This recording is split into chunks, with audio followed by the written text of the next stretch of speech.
नमल। जुमर restaurant के बाहर रुकी, मोबाइल और पर्स उठाकर बाहर निकली। इधर उधर देखा, दरवाजे के करीब मेज़ पे रिजर्व लिखा यहाँ से भी नज़र आ रहा था। वो रेस्टोरेंट का गिलास डोर खोलकर अंदर आई।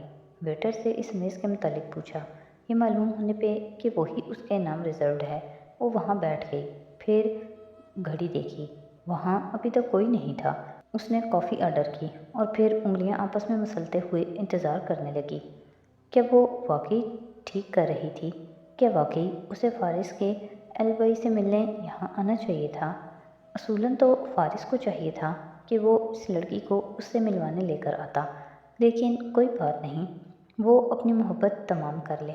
वो सदी को दिखा दे कि वो वाकई उसके मामू के लिए कोशिश कर रही है। लेकिन क्या ये सब दिखाने का कोई फ़ायदा होगा? क्या वाकई उसके ऊपर से खुदगर्जी का लेबल उतरेगा? इन तमाम सोचों से सर झटक कर जुमर ने अपनी तवज्जो वेटर की तरफ मबजूल की, जो अब काफ़ी लाकर सामने रख रहा था। जब तक उसने कप उठाया, सामने से कोई आता दिखाई दिया। जुमर ने चौंक कर उसे देखा। वो जरताशा थी, स्याह लिबास पर सुरमई दुपट्टा गर्दन में लपेटे। वो खामोश नज़रों से देखती करीब आई, कुर्सी खींची, सामने बैठी, कोनियाँ मेज़ पे रखी, हथेली पे थोड़ी टिकाई, काफ़ी कीनातोज़ नज़रों से जुमर को देखने लगी। जुमर कतरे गैर मुतमईन अंदाज में कुर्सी के किनारे पे आगे हुई, सर के खम से सलाम किया और पूछा, फारिस कहाँ हैं? जरताशा ने हल्के से शाने उचकाए और जुमर को बदस्तूर बिना पलक झपके देखते हुए बोली, ये तो आपको मालूम होना चाहिए कि आपने अभी उसके साथ लंच नहीं किया। लंच? मैं तो काफ़ी देर से उनका इंतज़ार कर रही हूँ। उन्होंने मुझे यहाँ बुलवाया था, मुझे किसी से मिलवाना था, लेकिन मुझे तो यहाँ कोई नज़र नहीं आ रहा। आखिर किससे मिलवाना था उनको? अपने अलबाई से। कत्ल के वक्त वो जिसके साथ थे। जुमर को अब कुछ बहुत बुरा लग रहा था, मगर न वो अपने महसूसात समझ पा रही थी, न जरताशा का रवैया, जो अजीब नज़रों से उसको देख रही थी। आपके लिए कुछ ऑर्डर करूं? जुमर ने कहते हुए वेटर को इशारा किया। वो करीब आई तो जरताशा ने उस पर से निगाह हटाए बगैर महज जूस का ऑर्डर दिया। वो सर हिलाकर चला गया। जुमर ने दोबारा घड़ी देखी और फिर मोबाइल को। आखिर फारिस कहाँ रह गया? और आखिर उसने अपनी बीवी को यहाँ क्यों बुला लिया? उसके दिल में तो कोई गिल्ट नहीं था, वो तो उसका पुराना स्टूडेंट था और कुछ भी नहीं। और हाँ, वो शादी का मामू भी था, मगर फिर भी जरताशा का अंदाज कुछ अजीब सा था, जैसे वो कोई दूसरी औरत हो। दूसरी जानिब जरताशा मुसलसल उसे देखी जा रही थी। अंदर ही अंदर कोई लावा सा पक रहा था। उसे यकीन हो चुका था कि वो फ़ोन जुमर ने ही उसे करवाया था। फारिस पे शक और बाकी सब वो सिर्फ फारिस की तवज्जो के लिए उसका घर ख़राब करने के लिए कर रही थी। उसे सामने बैठी घुंघराले बालों वाली कॉफ़ी का मग घूंट घूंट पीती लड़की बहुत बुरी लगी। आपकी और फारिस की मंगनी होते होते रह गई थी, ये सच है ना? जरताशा ने अचानक से सवाल किया था। जुमर को हैरत और शौक का एक झटका सा लगा। वो यकटिक उसे देखने लगी। कप मेज़ पे आवाज़ के साथ रखा। जरताशा। अंदर एक उबाल सा उठा, हैरत और गुस्सा। बमुश्किल वो जब्त कर पाई। आपको कोई गलत फहमी हुई है, ऐसा कुछ नहीं था। आप इनकार क्यों कर रही हैं? फारिस ने खुद इस बात की तस्दीक की थी कि वो आपसे शादी करना चाहते थे, लेकिन किसी वजह से ऐसा नहीं हो सका। आबरू उचका कर वो बोली। उसके अंदाज में जेलसी थी, मासूम सी जेलसी। जुमर बिल्कुल सुन रह गई। अंदर कोई ज्वार भाटा सा पकने लगा। उसने सुना था कि कुछ मर्द बीवियों पे धाक जमाने के लिए कहते हैं कि ख़ानदान की फ़लाँ और फ़लाँ लड़की मुझ पे मरती थी, ये और वो। मगर फारिस से इस किस्म की तवक्को ना थी। उसका दिल मज़ीद बुरा हुआ। ये इंतहाई अहमकाना बात है। अभी फारिस आने ही वाला होगा। आप मेरे सामने ये बात उनसे पूछ लीजिएगा। जहाँ तक मेरा ताल्लुक़ है तो मेरी शादी तैयार है। ऐसे वक्त में इस किस्म की बात आपको करना और मुझे सुनना ज़ेब नहीं देता। वो शदीद बरहमी से बोलती रुख मोड़कर दूसरी जानिब देखने लगी। वो दो औरतें गलत वक्त और गलत मौके पे गलत मौजू छेड़ बैठी थीं। जरताशा ने हल्के से शाने उचकाए। जो आप कहें।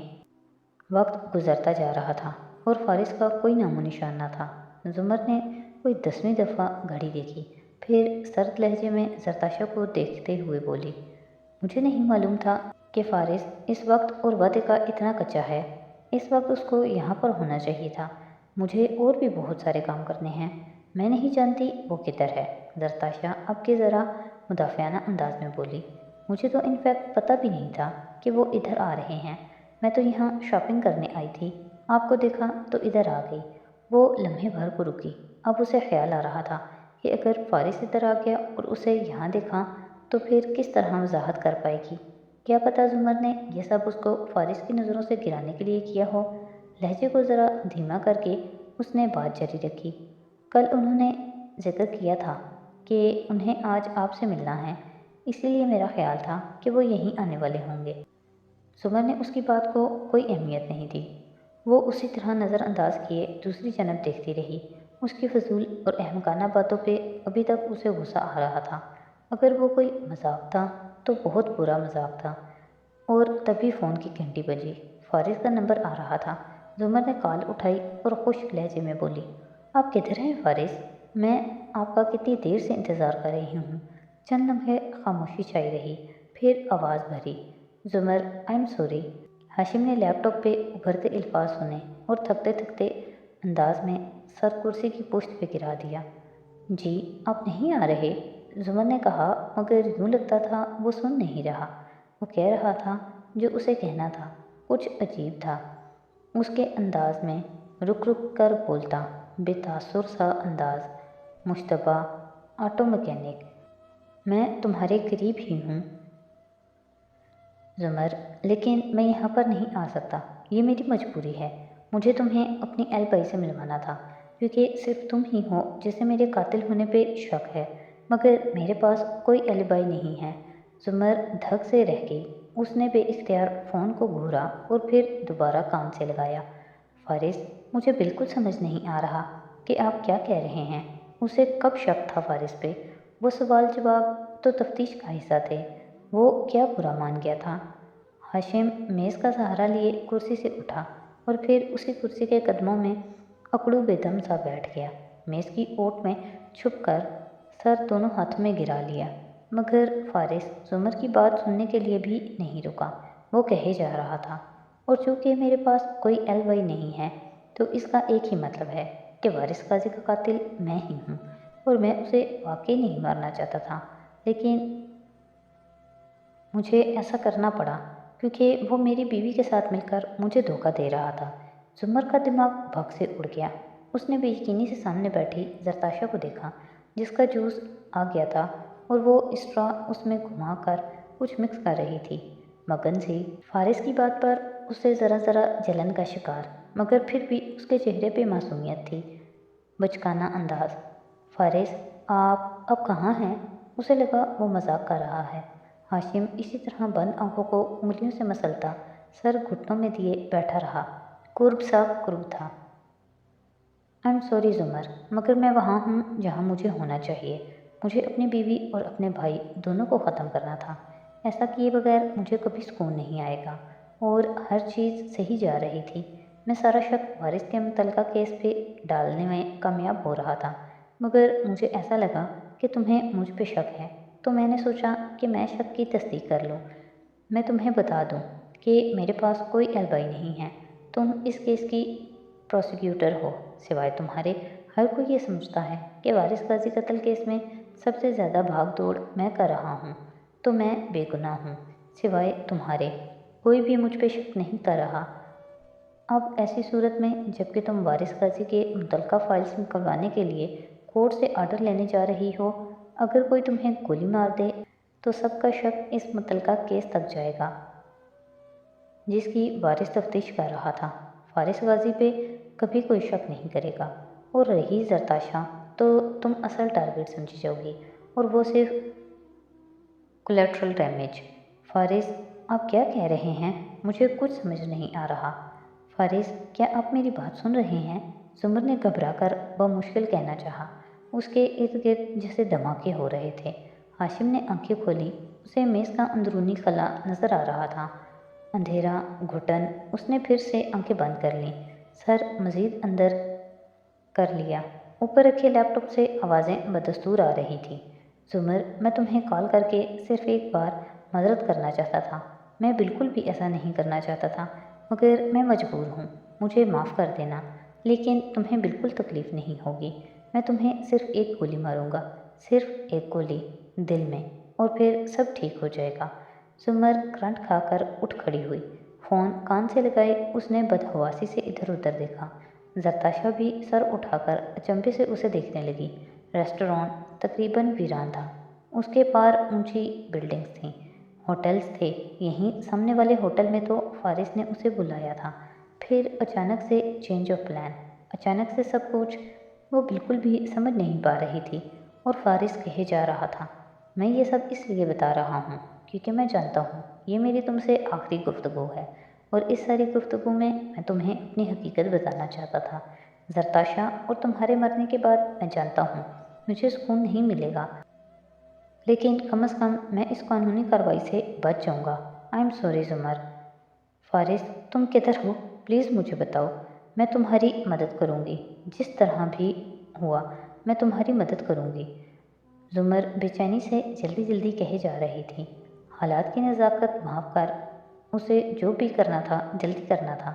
میں تمہارا کیس لڑوں گی، تم نے جو بھی کیا اس سب کی کوئی نہ کوئی وجہ ہوگی۔ میں کورٹ میں تمہارے ساتھ کھڑی رہوں گی۔ تم جو بھی مجھے کہہ رہے ہو یہ سب اٹارنی کلائنٹ پر پریویلیج کے تحت محفوظ رہے گا۔ میں تمہاری اٹارنی ہوں۔ فارس، میری بات سنو۔ مگر وہ نہیں سن رہا تھا۔ وہ اسی طرح باتیں کیے جا رہا تھا، بالکل کسی ریموٹ کی طرح، جیسے اسے زمر کی کسی بات میں دلچسپی نہ ہو۔ اپنی جگہ سے ہلنا مت، میں تمہیں دیکھ سکتا ہوں۔ تم بدحواس ہو رہی ہو، مگر بالکل بھی مت ہلنا، ورنہ تمہیں تکلیف ہوگی۔ میں تمہیں صرف ایک گولی ماروں گا، دل میں، باقی میری بے وفا بیوی کے لیے ہیں۔ خاور نے بریٹ M95 کی نال میں سے ایک آنکھ بند کیے جھانکا، نشانہ سیٹ کیا۔ فارس، پلیز ایسا مت کرو، میں تمہاری مدد کروں گی، میں تمہارا کیس لڑوں گی، پلیز میری بات سنو۔ اسے لگا وہ منت کر رہی ہے، اس کی آنکھوں میں شاید آنسو آئے تھے۔ زرتاشا بالکل حق تحق سی اسے دیکھ رہی تھی۔ کیا ہو رہا ہے ڈی اے؟ اس نے پوچھا، مگر زمر کو کچھ ہوش نہیں تھا۔ وہ اسی طرح کھڑی فون کان سے لگائے فارس کی منت کر رہی تھی۔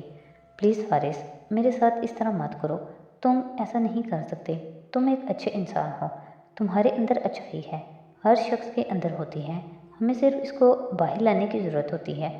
تمہیں یاد ہے یہ میں نے تم سے کہا تھا، پلیز میں تمہاری ٹیچر رہی ہوں، میری شادی ہونے والی ہے۔ اس نے کبھی زندگی میں کسی کی اتنی منت نہیں کی تھی، ایسے کسی کے سامنے نہیں گڑ گڑائی تھی، مگر وہ اس کی سن ہی نہیں رہا تھا۔ آئی ایم سوری زمر، مگر مجھے ایسا کرنا ہے، یہ سب بتانے کے بعد میں تمہیں زندہ نہیں چھوڑ سکتا۔ I am sorry. اور وہ اس کے ساتھ بہت کچھ کہہ رہا تھا، مگر اب کہ زمر اس کی نہیں سن رہی تھی، وہ اسی طرح بھیگتی آنکھوں کے ساتھ مسلسل کہے جا رہی تھی۔ فارس، میں تمہاری ٹیچر رہی ہوں، میں سادی کی پھپھو ہوں، میری شادی ہونے والی ہے، پلیز میرے ساتھ اس طرح مت کرو، اپنی بیوی کے ساتھ اس طرح مت کرو۔ زرتاشا ہکا بکا سی اٹھ کھڑی ہوئی۔ اس کی کچھ سمجھ میں نہیں آ رہا تھا کہ زمر فارس سے یہ سب کیوں کہہ رہی ہے۔ فارس، تم ایسا کچھ نہیں کرو گے، پلیز میری بات سنو۔ تم یاد کرو میں تمہاری ٹیچر ہوں، میں نے تمہیں پڑھایا ہے، میں سادی کی پھپھو ہوں، تم میرے ساتھ ایسا کچھ نہیں کر سکتے۔ تم میرے پاس آؤ، ادھر آؤ، میں تمہارا ویٹ کر رہی ہوں۔ ہم اس بارے میں بات کریں گے، جو بھی بات تمہیں کرنی ہے ہم کریں گے، میں تمہارا کیس لڑوں گی، میں سب کچھ ٹھیک کر لوں گی۔ فارس، تم صرف میری بات سنو۔ لیکن اب فارس کی طرف سے خاموشی چھا گئی۔ وہ کچھ بھی نہیں کہہ رہا تھا، سانس لینے کی آواز تک نہ تھی۔